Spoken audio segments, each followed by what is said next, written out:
Danas radimo 24 sata bez pare. Znači, snalazimo se sami za has, snalazimo se sami za šta još, brat? Za piće.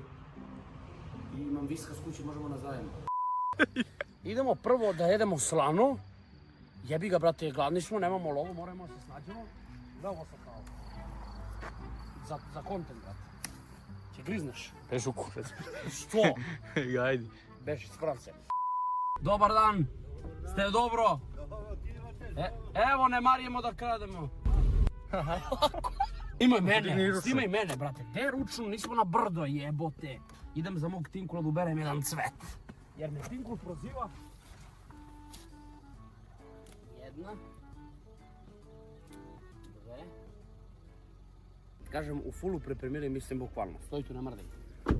Pošto smo mi, hvala Bogu, totalno neobučeni i nenaučeni. Trenutno paradajz i krastice ne postoje u bašte. Čuli smo se da to uvozi iz Grčke, Turske, Albanije i Makedonije. I Španije. Ajde bre, idu kola, požuri bre, ajde bre.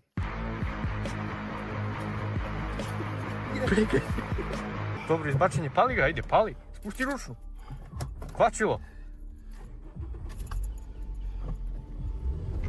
Dobro bre, Dušane, dobar.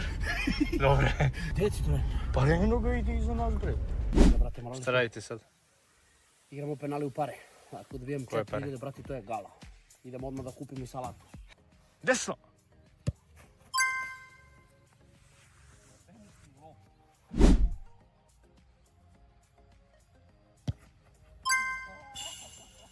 Kao Messi.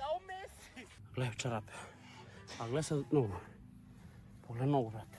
Ko 90 minuta da igra u futbolu. Snimi. Po dulu. Brate, obećanje. Brate, jele. Ostavljamo tu, samo ću mu ukradem jednu cigaru.